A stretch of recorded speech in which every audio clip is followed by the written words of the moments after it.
입니다.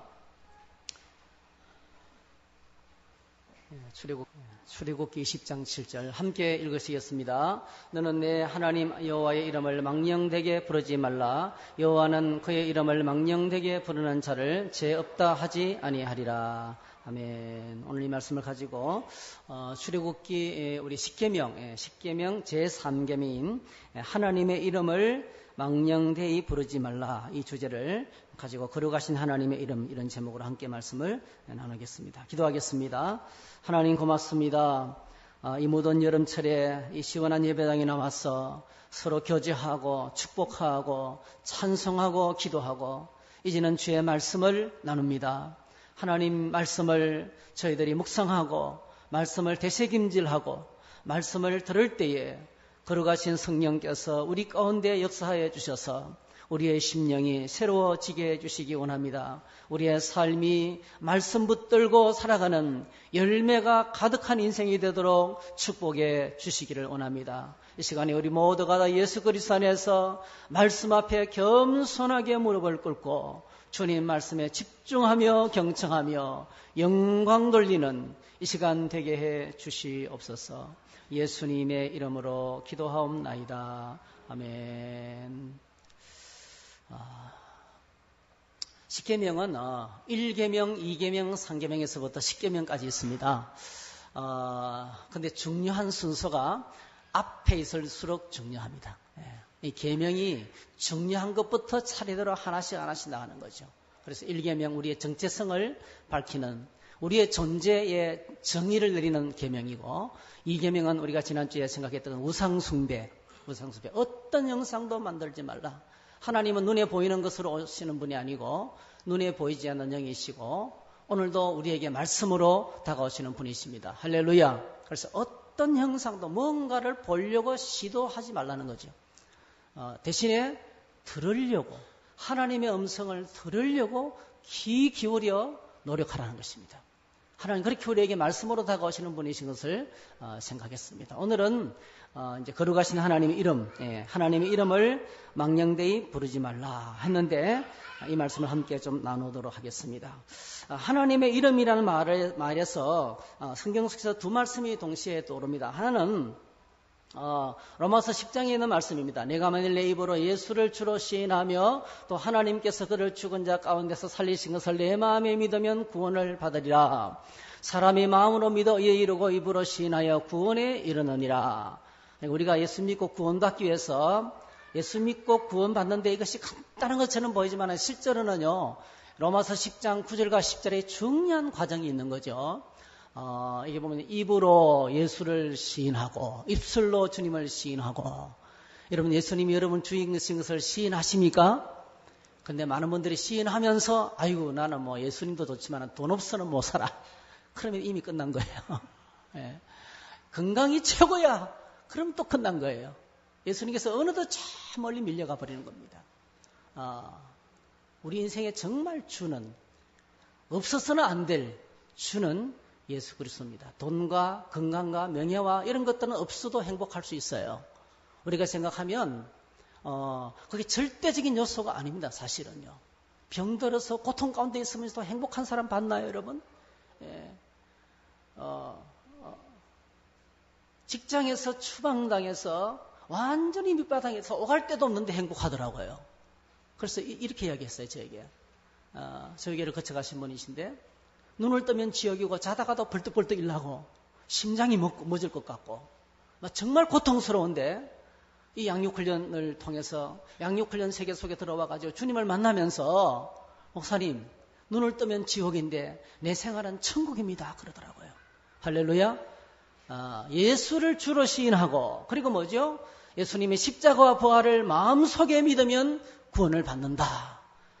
10절은 정반대입니다. 마음으로 믿고 입으로 시인하면 구원받는다. 이것이 그래서 우리 신앙 고백은 마음의 고백과 입술의 고백이 마음과 입술이 하나가 된 전인격적인, 입만 드리는 것이 아니고요, 몸만 드리는 것도 아니고요, 우리의 삶 전부가 하나님께 드려질 때 그때 하나님의 구원의 풍성한 은혜를 누리게 된다. 이렇게 했습니다.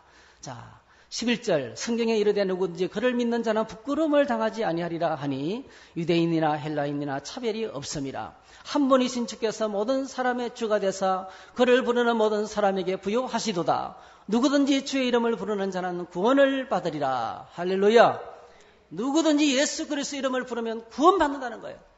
이게 차별이 없어요. 헬라인이나 유대인이나 모든 세계 만민, 그가 어떤 상태에 있든지 어떤 조건에 있든지 얼마나 가졌든지 못 가졌든지, 얼마나 건강하든지 건강하지 못하든지 상관없이 누구든지 예수 그리스도 이름을 부르기만 하면 구원받는다.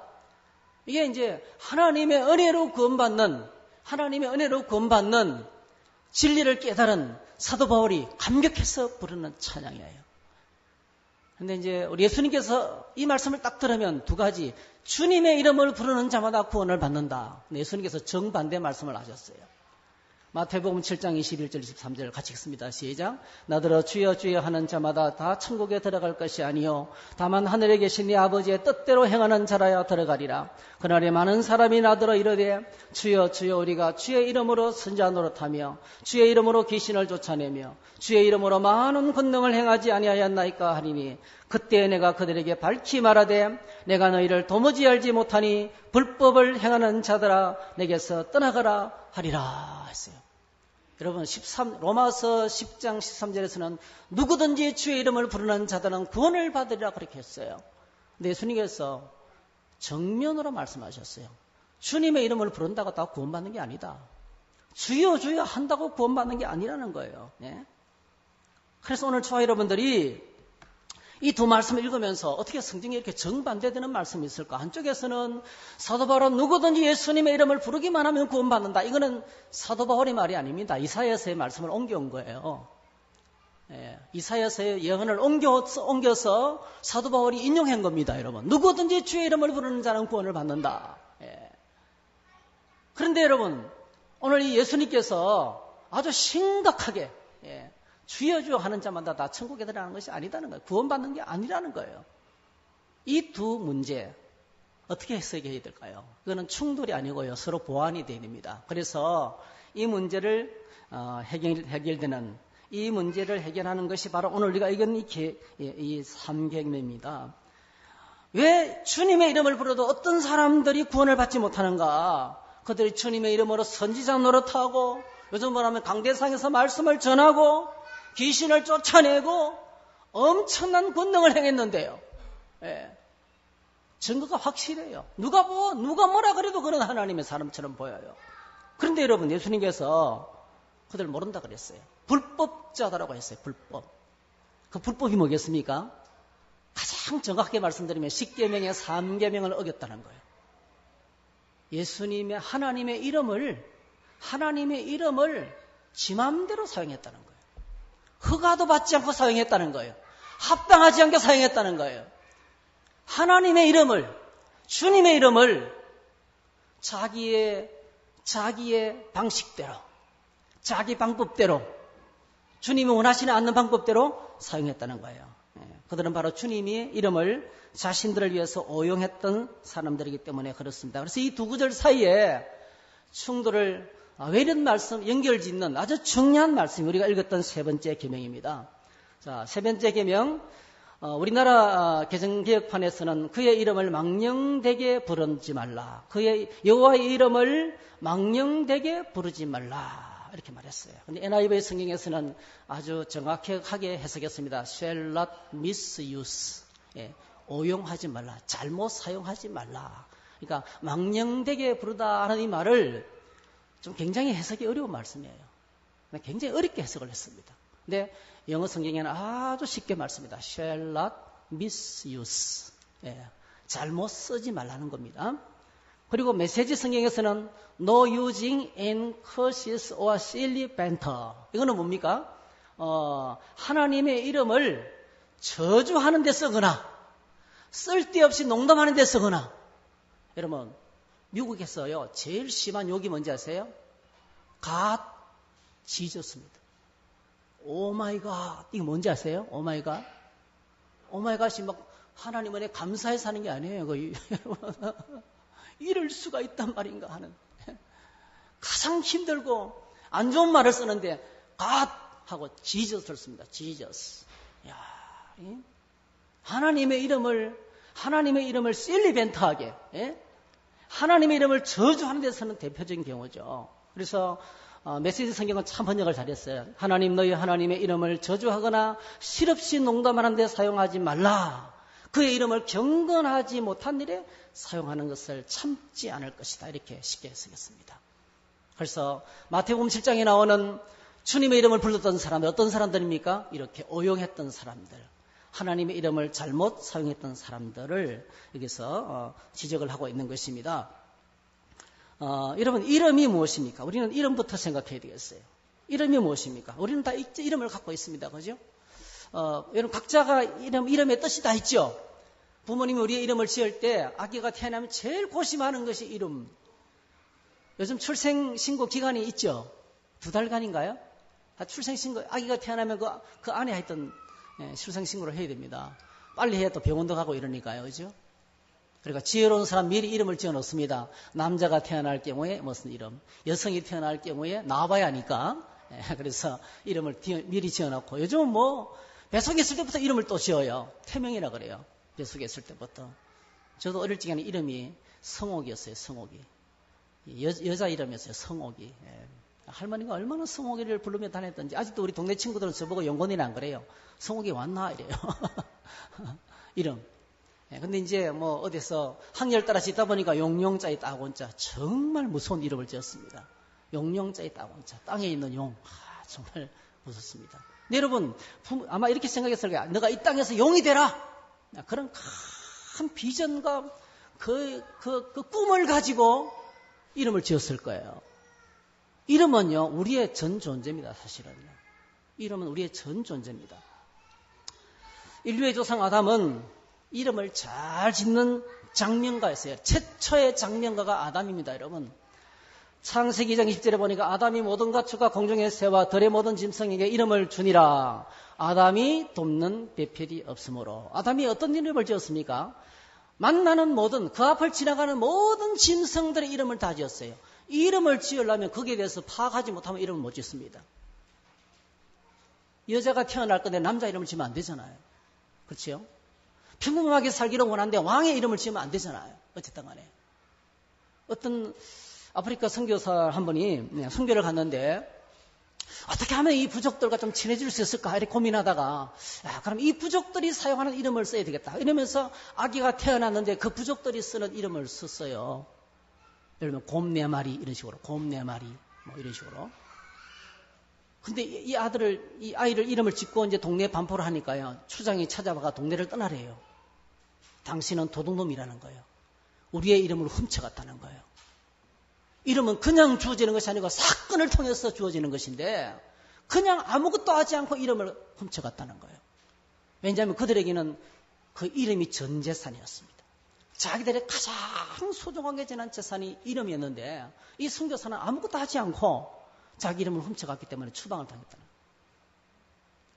이름은 우리의 전 존재. 그래서 뭔가에 대해서 아는 만큼 이름을 붙일 수 있습니다. 예를 들면 여러분 산을 가거나 들을 가면 여러분 나무 이름들 많이 아세요? 대부분이 많은 사람들은 이 나무 무슨 나무야? 소나무를 가리키면서 이 나무는 소나무입니다. 잣나무를 가리키면서 이거 무슨 나무야 하면 소나무입니다. 이럽니다. 또 전나무를 가리키면서 이 무슨 나무야 하면 전나무도 소나무입니다. 이럽니다. 이름을 많이 몰라요. 이름을 많이 모른다는 것은 그만큼 꽃들, 수많은 꽃들이 있는데요. 이 꽃 이름들을 잘 몰라요. 뭐 애기 똥꽃이라든지 뭐 노랑제비꽃이라든지 뭐 황매화라든지 백목련이라든지 하여튼 꽃들 이름이 많잖아요. 들꽃 이름이 많이 있잖아요. 근데 많은 사람이 이것이 뭐야 모릅니다, 여러분. 모른다는 건 뭡니까? 이름을 모른다는 것은 그의 세계가 얼마나 좁은지 모른다는 거예요. 좁은 세계 속에 살다는 것이죠. 아담과 하와가 계속 이름을 짓는다는 생각은 뭡니까? 계속 새로운 세계를 향해서 나아간다는 겁니다. 몰랐던 세계를 향해서 나아간다는 겁니다. 계속 새로운 사실을 습득하고 있는 거예요. 아담은 하나님께서 그를 창조하고 난 다음에 생육하고 번성하고 땅에 충만하고 정복하고 다스려 그랬는데 그렇게 온 땅의 모든 짐승들의 이름을 지어주면서 새로운 세계를 접하면서 정복하고 다스리고 통치하는 세계로 나아갔던 것입니다. 할렐루야. 오늘 저와 여러분들이 계속 배우고 계속 익히고 계속 알게 되면 점점 더 많은 세계를 접하게 될 것입니다. 한글 교실에서 제가 한글을 좀 가르쳤는데요. 글자를 모르던 분들이 글자를 딱 배우고 나면요. 하는 고백이, 목사님, 제가 행동 반경이 엄청 넓어졌습니다. 옛날에는 다니던 데만 다니는데 이제는 뭡니까? 전국을 다닐 수가 있어요. 글을 읽을 수 있으니까. 자기 행동이 넓어졌다는 거죠. 그래서 여러분, 이름을 안다는 것은 그 이름 안에 뭐가 있습니까? 정해지는 대상과 본질이 그 속성과 정체성이 담겨 있는 것입니다. 아담이 누구 이름까지 지었습니까? 모든 짐승 이름만 지은 것이 아니고요. 자기와 결혼할 아내 이름까지 지었어요. 아담이 그의 아내 이름을 하와라 불렀으니 그는 모든 산자의 어머니가 됩니다. 그러니까 모든 산자의 어머니라는 이름을 담고 있는 어미의 이름을 자기 아내에게 붙여준 사람이었습니다. 오늘 우리도 마찬가지입니다. 오늘 이 세상을 살면서 우리가 경험을 통해서 배우는 것들, 세상과 사람 그리고 우리 자신에 대해서 계속 새로운 세계를 알아가고 말씀을 묵상하고 기도하고 예배생활하고 하나님께 나가면 계속 우리의 지평이 넓혀지는 것입니다. 계속 새로운 세계를 향해서 나아가는 것입니다. 그래서 아담은 지금 하나님이 창조하신 원래 목적의 인생을 살고 있는 거예요. 지금 우리 가운데 연세가 많지만은요. 계속 공부하시는 분들이 계세요. 정말 훌륭해요. 계속 공부합니다. 이것도 공부하고 저것도 공부하고 계속 자신의 영역을 넓혀가는 거예요. 아담의 후손입니다. 아담의 후손. 그런데 이름이 없어지는 것이 있습니다. 이름이 없어지는 것이 있습니다. 딱 거기만 들어가면 자기 이름이 사라지는 것입니다. 여러분, 이 땅에 자기 이름이 없어지는 곳이 어디입니까? 딱 한 군데 있어요. 어딜까요? 한번 맞춰보세요. 네? 딱 들어가면 이름이 없어지는 곳이 있어요. 이름 대신에 번호가 딱 붙여집니다. 감옥이에요. 감옥에 들어가는 순간부터 이름이 사라집니다. 그래서 제가 지금 계속 한 달에 한 번씩 찾아가고 있는 그 형제도 400 몇 번이에요. 400 몇 번. 그 번호를 쓰지 않으면 면회가 안 됩니다. 400 몇 번 누구누구. 이름은 중요하지 않아요. 번호가 중요해요. 그 안에서는 부르게 전부 다 번호로 부릅니다. 몇 번? 예, 번호로 부릅니다. 감옥 속에 들어가는 순간부터 이름이 사라집니다. 여러분. 자기 이름으로 할 수 있는 것이 아무것도 없어요. 그 이름을 가지고 할 수 있는 것이 다 차단됩니다. 은행 대출, 시장 보는 거 불가능합니다. 감옥은 이름이 사라지는 것입니다. 숫자만 살아있는 것입니다. 여러분, 제가 이걸 생각하면서 오늘 이 세상이 왜 이렇게 고통스러운가? 우리가 살아가는 세상이 왜 이렇게 고통스러울까를 생각했는데, 그렇구나. 이 세상이 숫자판이구나. 아라비아 숫자가 원망스러워요. 아라비아. 참 감옥을 많이 닮았더라고요. 사람마다 하나님이 주신 영광스러운 지위와 명예가 있는데 그것이 바로 하나님의 형상으로 지음받은 존귀한 존재. 하나님의 형상으로 지음받은 존귀한 존재. 그런데 인류가 범죄함으로 말미암아 그 영광을 잃어버렸어요. 그래서 모든 사람이 죄를 범하였음에 하나님의 영광을 잃어버렸습니다. 감옥에 들어가는 순간부터 이름을 잃어버리고 아라비아 숫자를 받는 것처럼 오늘 우리가 살아가는 이 세상도 한 사람을 평가할 때, 한 사람을 바라볼 때 온통 숫자밖에 없습니다. 나이는 얼마고, 사이즈는 얼마고, 몸무게는 얼마고, 키는 얼마고, 얼마나 날씬하고, 얼마나 많은 학력을 가졌고, IQ는 얼마고, IQ 지수는 얼마고, 감성 지수는 얼마고, 온통 사람을 평가하는 것이 그냥 다 숫자입니다, 숫자. 숫자로 평가되는 이 세상. 그래서 이 세상은 감옥과 같은 거예요. 말씀을 준비하다가 한 시인을 만났는데요. 고진아 시인입니다. 고진아 시인. 목사이면서 시를 쓰는 아주 상을 많이 받았던 분이더라고요. 최근에 나온 책이 이 책이에요. 조금 불편하지만 제법 행복합니다 하는 이 책을 최근에 나온 책이에요. 고진아 시인. 이분이 쓴 시 가운데 제가 이분이 이 제목만 알지 이 시를 읽어보지 못했어요. 어떤 시가 있냐면 이런 시가 있어요. 천국엔 아라비아 숫자가 없습니다. 제가 이 시를 알려고 온 인터넷 뒤지도 않더라고요. 이 시가 들어간 시집을 이 시가 들어가 있는 시집이요. 프란체스코의 새들이라는 시집인데 그거 살려고 하니까 절판이에요. 근데 중고 서점에 갔더니 딱 한 권 있는 거예요. 근데 원래 책값이 4,500원인데요. 그 책값이 지금 2만 원이 돼 있어요. 배송료까지 2만 3천 원인 거예요. 제가 지금 그걸 살까 말까 하고 장바구니에 담아놓고 있어요. 사야 될까 말아야 될까. 왜? 제가 말하는 것은 이 천국에는 아라비아 숫자가 없습니다는 그 시를 읽고 싶거든요. 그래서 지금부터 저는 한동안은 고진아 목사님이 쓴 시를 계속 읽을 생각입니다. 45권의 책이 있어요. 얼마나 많은 시를 내고 산문을 내고 수필을 쓴 사람인지 모르겠어요. 제가 고진아 시인을 선전하는 것은 아니고요. 그래서 이분이 쓴 마지막 그 책 제목이 지금 가장 최근의 책이 조금 불편하지만은 제법 행복합니다는 이 책인데요. 제가 이런 생각이 됐어요. 이런 묵상이 됐어요. 그렇구나. 오늘 저희들의 생활에서 사람을 바라볼 때 아라비아 숫자를 없애고 이름을 회복한다면, 우리의 이름을 회복한다면 조금 불편할 수도 있어요. 조금 어렵고 고통스러울도 있지만은 많이 행복한 천국을 만들 수 있겠구나. 조금 불편한 정도가 아니고 많이 불편할 수도 있어요. 숫자를 다 1등, 2등, 3등 다 없애버리고 그런 게 없는 세상이 된다면. 천국엔 아라비아 숫자가 없습니다. 참 이 말은 무슨 뜻이겠습니까? 숫자 대신에 회복해야 될 것은 이름이죠. 우리의 이름을 다시 되찾아야 된다는 것입니다. 이 세상은 끝없이 비교하고 업적을 요구하고 무시하고 시기하고 경쟁하고 열등감에 시달리고 전부 다 아라비아 숫자가 왕노릇하고 있는 것입니다. 그런데 이 숫자를 없애고 하나님의 존귀한 이름, 독생자 예수 그리스도께서 십자가에 죽으시면서까지 사랑과 은혜를 쏟아부으신 존귀한 존재, 그가 얼마를 가졌고 얼마나 예쁘고 얼마나 똑똑하고 이런 것 다 내려놓고 천지를 창조하신 하나님의 작품이고 예수 그리스도께서 십자가의 은혜로 구속하신 그 존귀한 존재인 성도인 하나님의 자녀의 이름을 우리가 회복한다면 저는 반드시 천국이 임할 것이라고 믿습니다. 저는 천국에는 정말 아라비아 숫자가 없다고 믿습니다.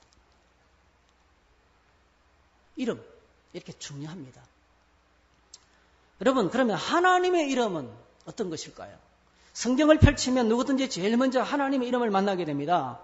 대표적인 이름이 딱 두 가지가 있는데 하나는 엘입니다. 엘.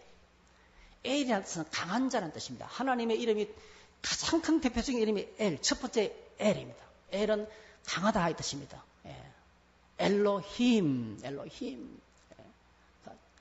그래서 이스라엘 사람들은 거기다가 조금 다른 신들과 구별하기 위해서 뭘 붙이냐면 샤다이를 붙였어요. 엘 샤다이, 전능하신 하나님, 그렇게 불렀어요. 그리고 하나님이 그 백성들을 구원하기 위해서 다가오면서 언약을 맺기 위해서 자신의 이름을 모세에게 최초로 공개했는데 그 이름이 뭡니까? 우리가 배웠어요. 뭡니까? 여호와, 야훼입니다. 야훼. 하나님의 이름 야훼. 대표적인 이름 두 가지. 엘과 야훼입니다. 여호와입니다. 야훼, YHWH. YHWH 이 네 자음은요. 이스라엘 사람들은 쓰는 것도 겁내고 성경을 기록하다가 이 이름이 나오면 아예 안 불렀습니다. 이름을 부르지 않았습니다. 거기다가 모음도 붙이지 않았습니다. 그냥 YHWH 쓰기만 하고 그냥 묵음 처리하는 거예요. 너무 귀한 이름이기 때문에. 그리고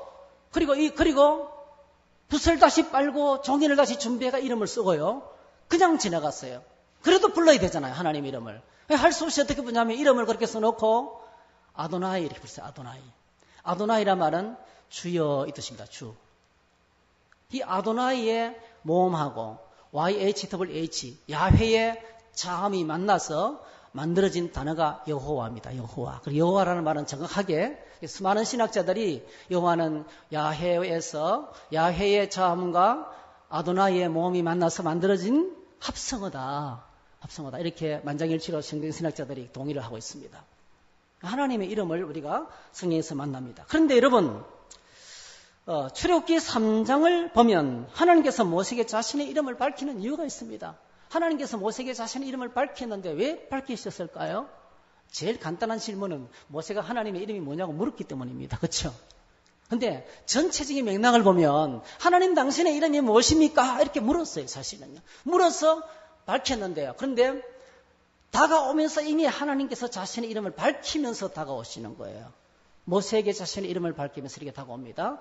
출애굽기 3장 5절에서 10절에 보니까 하나님이 이르시되 이리로 가까이 오지 말라. 내가 선 곳은 거룩한 땅이니 내 발에서 신을 벗으라. 또 이르시되 나는 내 조상의 하나님이니 아브라함의 하나님, 이삭의 하나님, 야곱의 하나님이라. 자, 아브라함의 하나님, 이삭의 하나님, 야곱의 하나님 어떤 하나님입니까? 그들과 언약을 맺고 그 언약을 기억하고 그 언약대로 지금 400년이 지난데지만은 고통 가운데 있는 그 백성들을 구원하기 위해서 오시는 거죠.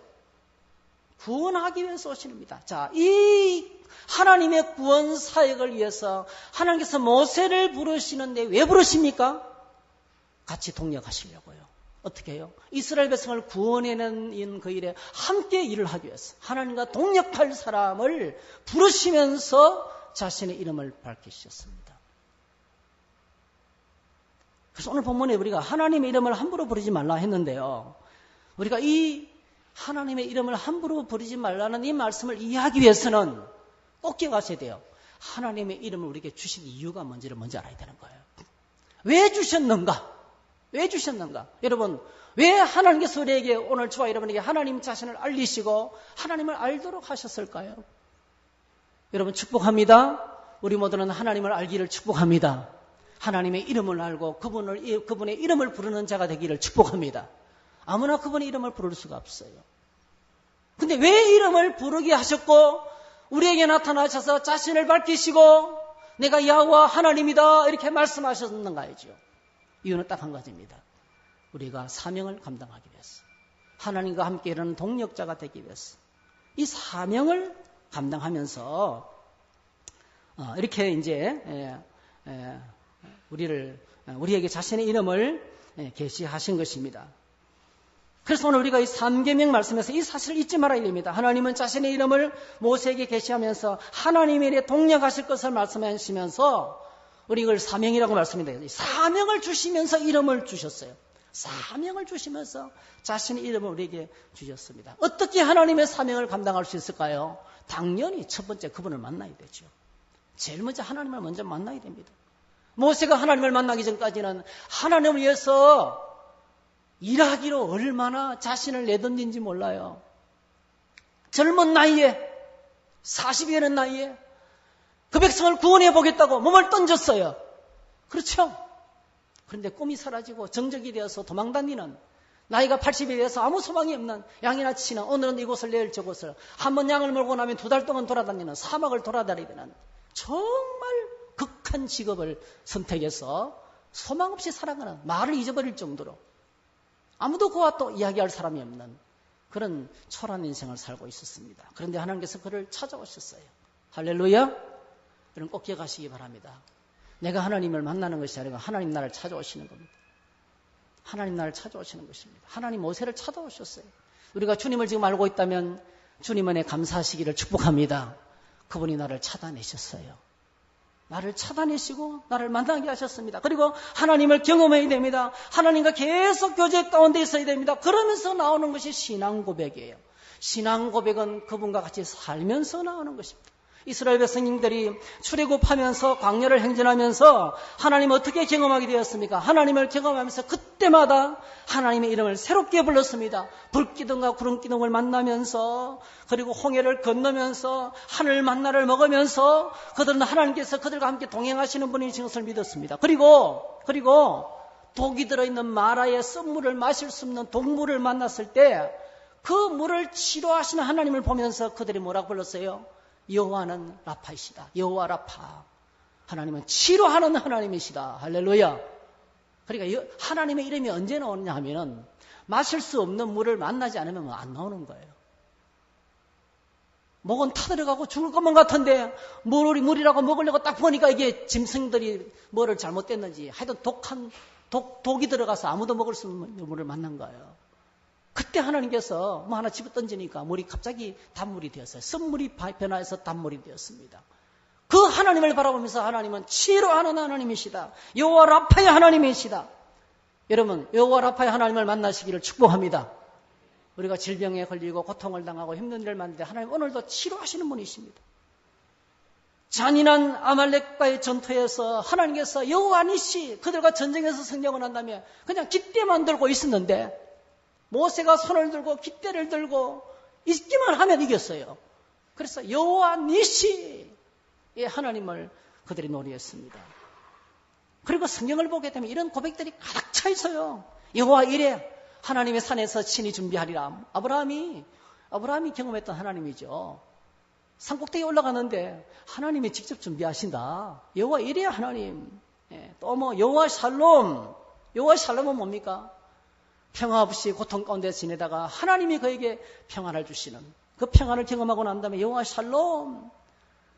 그리고 온통 하나님은 나의 무엇이다 하는 고백이 많죠. 하나님은 나의 목자가 되신다. 하나님 나의 반석이 되신다. 하나님 나의 피난처가 되신다. 하나님은 나의 길과 생명이 되신다. 2주 전에 말씀했던 여호와는 내 생명의 능력이시니 내가 누구를 무서워하리요. 여호와는 나의 빛이요 나의 구원이시요 내 생명의 능력이시니 내가 누구를 두려워하리요. 군대가 전쟁이 일어난 나를 치랄지라 나는 오히려 평안하다 이렇게 했습니다. 수많은 믿음의 고백들은 한결같이 평안하고 아무런 문제없는 상황이 아니라 광약길을 걸으면서 고통 가운데 인간의 능력으로 해결할 수 있는 많은 문제들을 만나면서 그 환경 가운데서 하나님을 바라봤을 때 하나님이 이런 분이시구나. 그 하나님을 만나면서 터져나오는 고백이 그들의 신앙 고백이었습니다. 그래서 참 놀랍게도 위기는 하나님을 만날 기회인 것입니다. 때때로 우리의 신앙은 위기와 시련과 시험으로 휘청거리기도 합니다. 위기가 닥쳐오고 시험이 닥쳐오고 시련이 닥쳐오면 그것 때문에 휘청휘청합니다. 안 믿을 것 같은 그런 고통이 찾아옵니다. 놀랍게도 그 시련의 시간에 고통의 시간에 환난의 시간에 하나님을 만납니다. 할렐루야. 하나님을 만나게 되는 것입니다. 사랑하는 성도 여러분, 그래서 아무리 힘들어도 아무리 고통스러워도 예배를 포기하지 마시기 원합니다.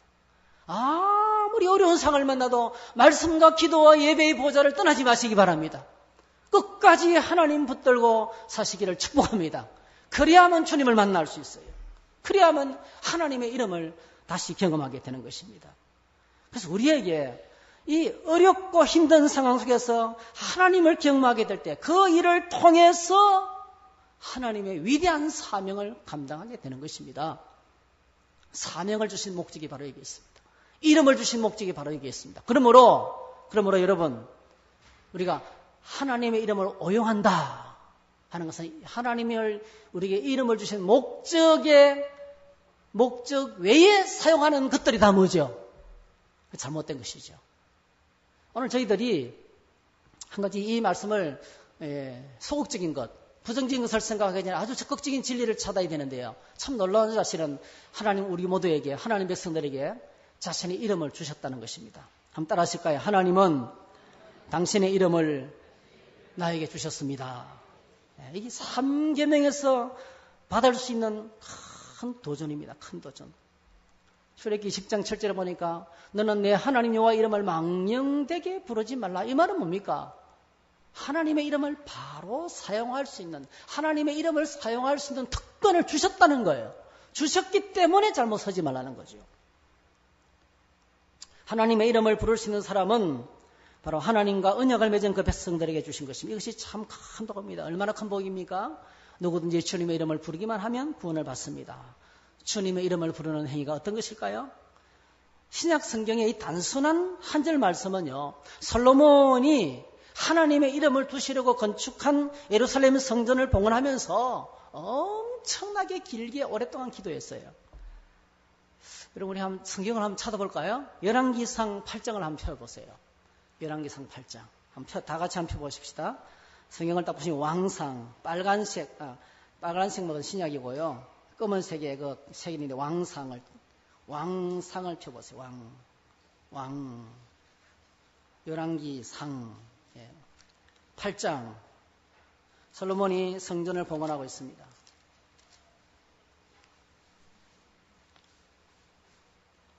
자, 열왕기상 8장. 제가 가진 성경책은 페이지수로 524페이지입니다. 524페이지. 구약 성경 524페이지. 열왕기상 8장. 자, 보십시오. 보시면 솔로몬이 지금 뭐 하고 있습니까? 드디어 1절부터 6절 사이에 보면은 언약궤를 메어다가 지성소 안에 들였습니다. 성전을 건축하고 지성소 안에 넣습니다. 넣는 순간에 어떤 일이 벌어집니까? 10절 읽습니다. 시작. 제사장이 성소 안에서 나올 때에 구름이 여호와의 성전에 가득하며 11절 제사장이 그 구름으로 말미암아 능히 서서 섬기지 못하였으니 이는 여호와의 영광이 여호와의 성전에 가득함이었더라. 할렐루야. 오늘 저와 여러분들이 주님을 예배하는 이곳에 하나님의 영광이 가득하기를 축복합니다. 예, 하나님의 영광이 가득했어요. 그리고 솔로몬이 자리에 일어나서 하나님 앞에 연설을 하기 시작합니다. 이게 축복하는 말이죠. 축복하는 말을 합니다. 그동안에 이 성전을 건축하게 된 것은 12절부터 21절까지 한마디로 딱 요약하면 하나님의 은혜입니다. 아버지가 성전을 건축하려고 했다면 허락하지 아니하시고 이 부족한 저에게 성전을 건축할 수 있는 은혜를 주셨습니다. 하나님의 이름을 용납할 성전을 이 땅 전체를 다해도 부족하다는 거예요. 하나님은 그의 발등상이다. 발을 올려놓기도 좁다는 거예요. 근데 어떻게 그 위대하신 하나님의 이름을 이 좁은 성전에다가 모실 수가 있습니까? 불가능하다는 거예요. 그런데도 하나님께서 이곳에 임재하시고 이곳에 와 계신 것은 말로도 할 수 없는 하나님의 은혜입니다. 할렐루야. 오늘 저와 여러분에게 위대하신 하나님에 대한 눈이 열리기를 축복합니다. 우리가 왜 교만하냐면, 우리가 왜 찢고 벗고 싸우냐면요, 위대하신 하나님을 잊어버려서 그래요. 하나님이 얼마나 위대한지 알면 우리가 그냥 조용할 수밖에 없습니다. 하나님의 성전에 조용하라 그랬어요. 여러분, 큰 대통령이 와 있는데 막 찢고 벗고 싸울 수 있겠어요? 아마 어제까지 피 터지게 싸우던 부부도요, 대통령이 그 집에 찾아오면 빵글빵글 웃으면서 아무 일도 없는 것처럼 할 거예요. 위대하신 하나님 앞에 사시기를 축복합니다. 위대하신 하나님. 그게 이제 이 12절부터 21절 사이 말인 거예요. 그리고 22절부터 솔로몬이 손을 들고 축복합니다. 솔로몬이 여호와의 제단 앞에서 이스라엘의 온 회중과 마주서서 하늘을 향하여 손을 들고 축복하는 거예요. 축복합니다. 이르되 이스라엘의 하나님 여호와여, 위로 하늘과 아래로 땅에 주와 같은 신이 없나이다. 주께서는 온 마음으로 주의 앞에 생하는 종들에게 언약을 지키시고 은혜를 베푸시나이다. 할렐루야. 언약을 지키시고 은혜를 베푸신 하나님이 야훼 하나님이에요. 야훼 하나님. 그러면서 오늘 이 성전을 일으키신 것은 이렇게 하나님께서 말씀하신 그대로 되어졌습니다. 자, 그러면서 축복하는 기도의 제목 27절, 28절, 29절까지만 읽으십시다. 시간 관계상 시작. 하나님이 참으로 땅에 가시리까 하늘과 하늘들의 하늘이라도 주를 용납하지 못하겠거든 하물며 내가 건축한 이 성전이 어려까. 그러나 내 하나님 여호와여, 주의 종의 기도와 간구를 돌아보시며 이 종이 오늘 주 앞에서 부르짖는 비는 기도를 들으시옵소서. 주께서는 전에 말씀하시기를 내 이름이 거기 있으리라 하신 곳 이 성전을 향하여 주의 눈이 주야로 보시오며 주의 종이 이곳을 향하여 비는 기도를 들으시옵소서. 30절 주의 종과 주의 백성 이스라엘이 이곳을 향하여 기도할 때에 주는 그 간구함을 들으시고 주께서 계신 곳 하늘에서 들으시고 들으시사 사하여 주옵소서. 하나님의 이름을 두신 성전, 그 성전을 향해서 예배하거나 기도하거나 엎드릴 때 그 다음에 나오는 모든 기도는 전쟁에 나갈 때든지, 전쟁에서 졌을 때든지, 포로가 되었을 때든지, 질병에 걸렸을 때든지, 인생의 여러 가지 많은 문제를 만났을 때든지, 어떤 상황이든지 주님의 성전을 향하여서 주님의 이름을 부르며 기도할 때 주께서 하늘에서 들으시고 응답해 주시기를 원합니다. 할렐루야. 그래서 오늘 저와 여러분들이 하나님께서 우리에게 이름을 주셨는데요. 하나님께서 우리에게 자신의 이름을 주셨는데 어디다 써야 되겠어요? 어디다 써야 되겠어요? 구약 성경에도 여러분, 구약 성경에도 주님의 이름을 부르는 행위는 딱 한 가지입니다. 이게 기도하고 간구하는 거예요. 기도하고 간구할 때 하나님은 하늘에서 들으시고 우리 문제를 해결해 주시겠다고 말씀하시는 거예요. 할렐루야. 신약도 똑같습니다. 위대하신 예수 그리스도께서 이 땅에 오셔서 우리에게 약속하셨어요. 똑같은 약속을 하셨어요. 같이 읽습니다. 시작. 너희가 내 이름으로 무엇을 구하든지 내가 행하리니 이는 아버지께로 하여금 아들로 말미암아 영광을 받으시게 하려 함이라. 내 이름으로 무엇인지 내게 구하면 내가 행하리라. 할렐루야. 신약도 구약도 똑같습니다. 하나님은 하나님의 백성들에게 자신의 이름을 주셨어요. 자신의 이름을 주셨는데 구약도 신약도 어떤 상황을 만나든지 하나님의 이름을 부르며 기도하며 보좌할 때 주는 하늘에서 들으시고 이루어 주시기를 원합니다. 신약 성경에는 내가 예수님의 이름으로 구하면 하나님 아버지께서 그대로 시행하리라 그렇게 말씀하셨어요. 성령 충만한 베드로와 요한 성전 미문을 나서면서 안전병에게 그 이름을 사용했어요. 베드로가 이르되 은과금은 내게 없거니와 내게 있는 것으로 내게 주노니 나사렛 예수 그리스도의 이름으로 일어나 걸으라 그랬어요. 여러분 오늘 이 시간에 우리 인생을 힘들게 하는 우리를 답답하게 만드는 많은 문제들이 있을 거예요. 나사렛 예수 그리스도의 이름으로 명하노니 회복될 것을 축복합니다. 나사렛 예수 그리스도의 이름으로 명하노니 떠나가라. 예수님의 이름으로 명하노니 깨끗함을 받을지어다. 사용하시기를 축복합니다. 하나님께서 주신 엄청난 축복의 무기, 하나님께서 그의 백성들의 이름을, 자신의 이름을 우리에게 주셨다는 거예요. 이걸 쉽게 말씀드리면 신용카드 가지고 끌으면 다 쇼핑이 되잖아요. 하나님께서 우리에게 자신의 이름의 도장을 주셨어요. 자신의 이름의 도장을 쓰라는 거죠. 이것이 기도 생활인 것입니다. 그래서 오늘 저와 여러분들이 이 기도의 특권, 하나님의 이름을 합당하게 사용할 수 있는 특권, 이 특권을 얼마나 귀중하게 여기며 사랑하는지. 우리 신앙생활이 풍성하면요, 주님의 이름을 어떻게 사용하느냐에 달려 있습니다. 주님의 이름을 잘 사용하시기를 축복합니다. 반드시 풍성한 은혜를 누리게 될 줄 믿습니다. 그런데 주님의 이름을 오늘 본문에 오용하면, 그래서 축복하고 안전병기를 일으키고 섬기고, 축복하고 감사하고 예배하고 간구하고 고통당하는 사람을 섬기고 그렇게 하는데 주님의 이름을 쓰라는 거예요.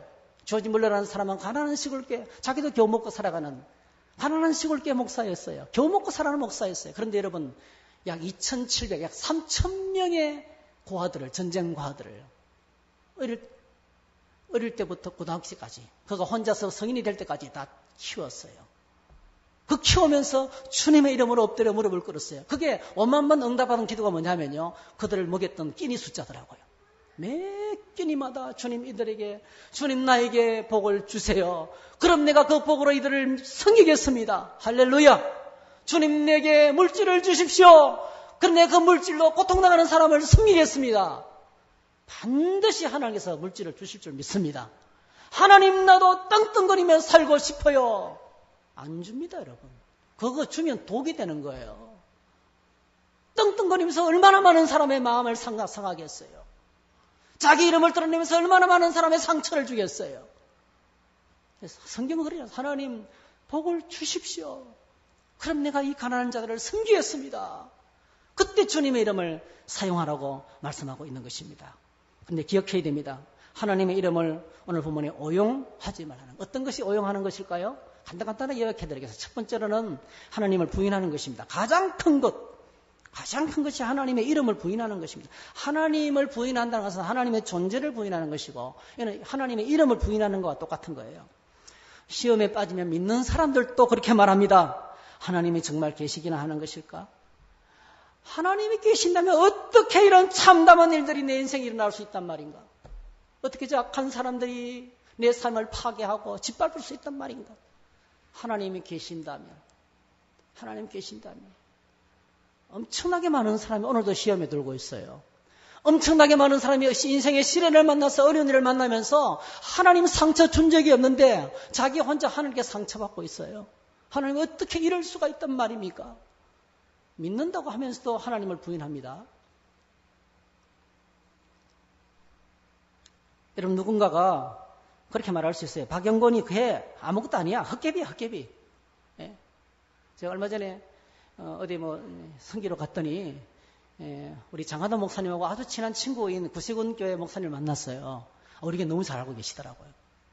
저는 모르는데. 그래서 목사님, 제가 한번 식사 모시고 우리 같이 장 목사님 만나러 한번 같이 가십시다. 이렇게 건의를 드렸더니, 나 너무 바빠가지고 이러시더라고요. 근데 그분이 그래요. 박 목사님, 그 주변에 무슨 해관이 있고 이런데요. 눌리지 마세요. 헛개비다. 아무것도 아니라는 거예요. 담대하라는 거예요, 저보고. 담대하세요. 걱정하지 마세요. 이러시는 거예요.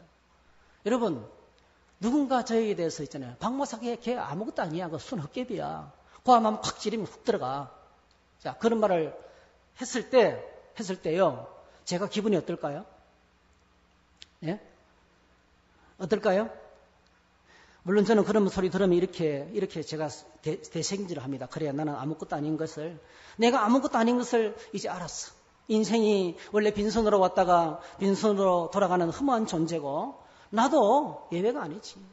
나도 아무것도 아니야, 나도. 내가 아무것도 아닌 것을 잊고 있었는데, 서분이 나에게 아무것도 아니라고 말해주니까 너무 고맙네.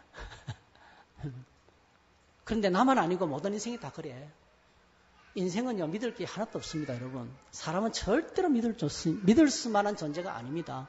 원래 그렇습니다. 잘 바뀌고, 상황에 따라서 변질되고, 어제까지는 충성해도 내일 변질될 수 있고요. 늘 불안한 존재입니다.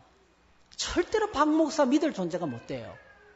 믿을 게 하나도 없습니다, 여러분. 저도 저를 믿지 않습니다. 제가 어떻게 될지 모르니까. 예. 그렇죠? 근데 여러분, 속으로는 대책임질 하면서도 뭐죠? 기분 나쁘죠. 지도 아무것도 아니면서. 난 보고 아무것도 아니라 그러네. 그런 식으로 이제. 근데 똑같습니다. 하나님을 부인한다는 것이 바로 그런 거예요.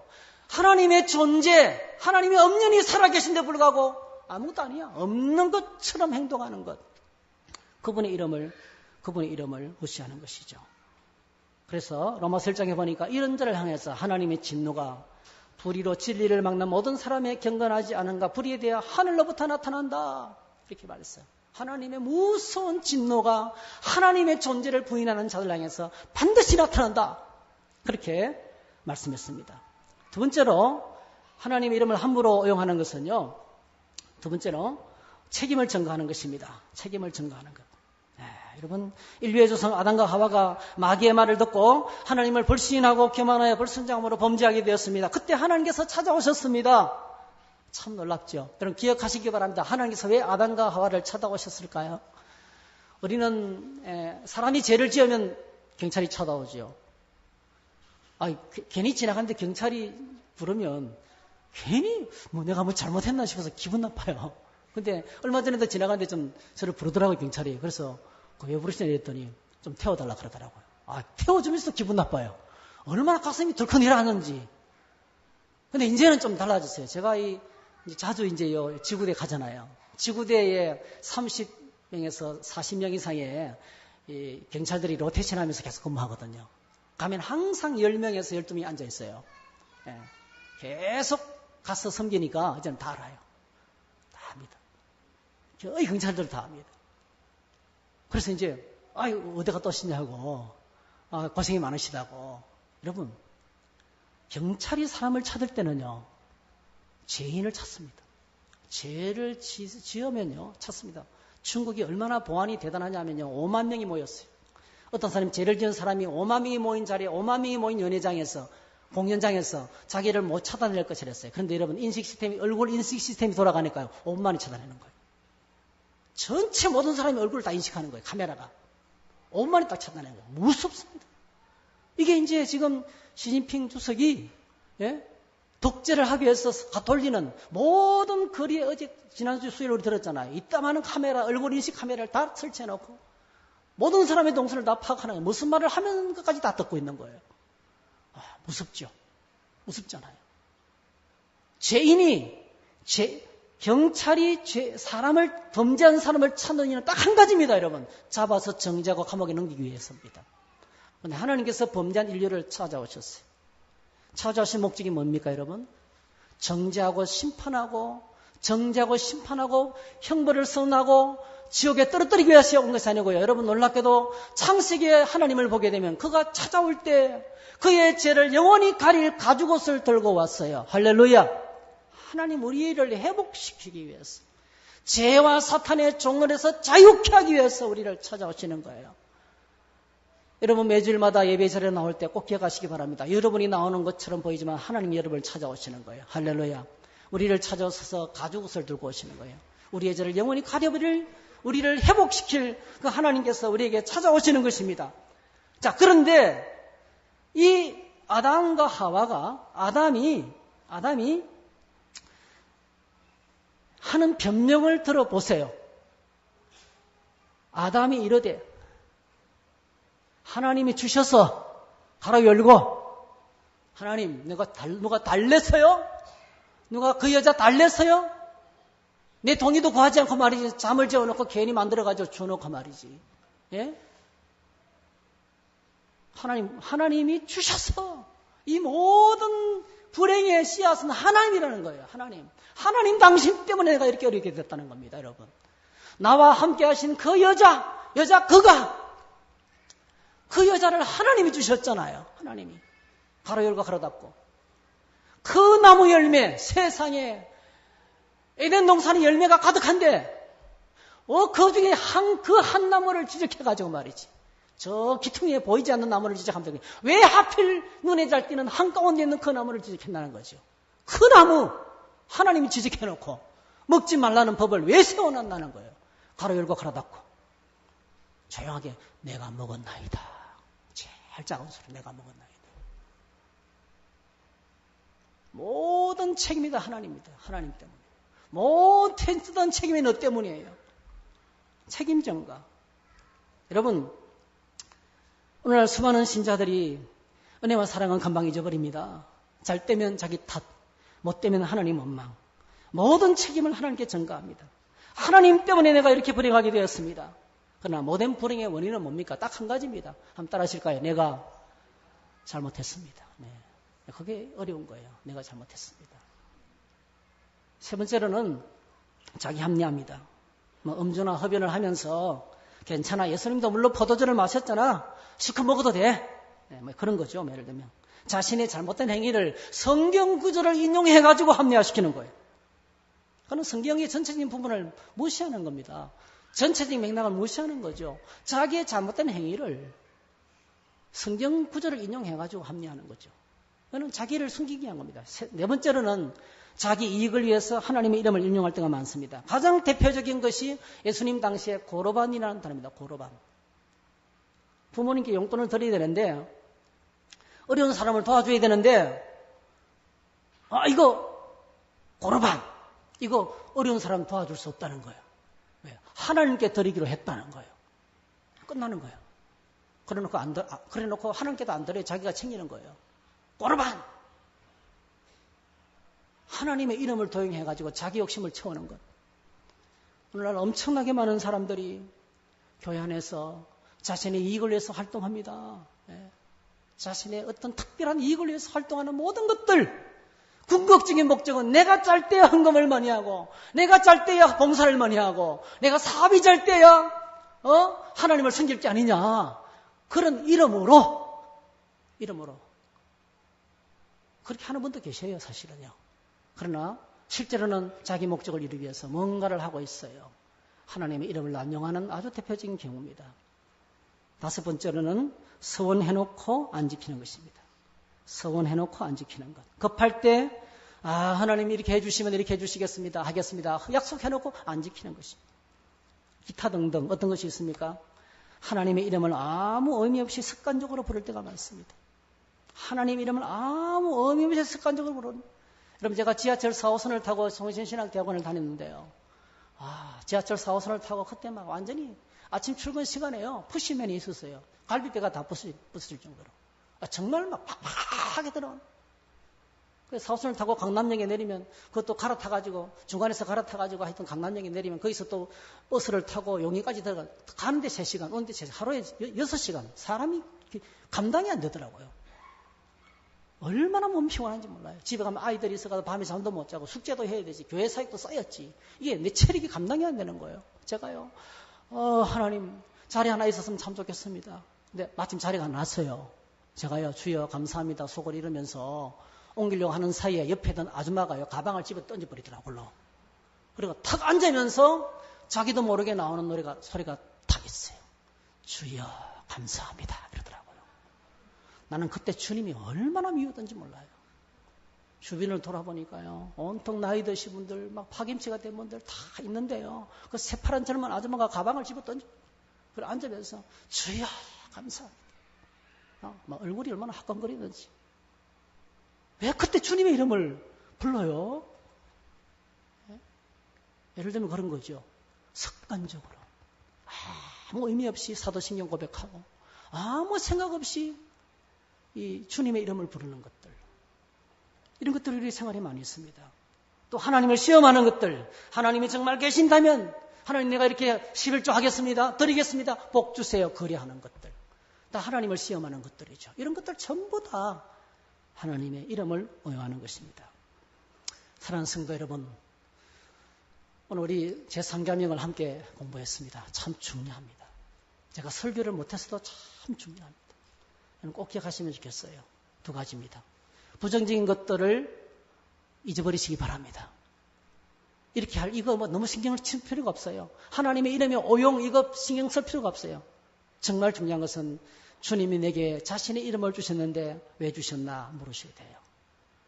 사명 감당하라고, 함께 동력하라고. 우리가 하나님께 함께 동력하기 위해서는 반드시 기도해야 됩니다.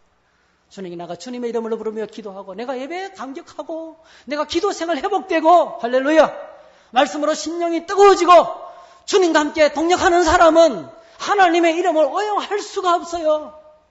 하나님의 이름을 함부로 부를 수가 없어요. 불가능합니다.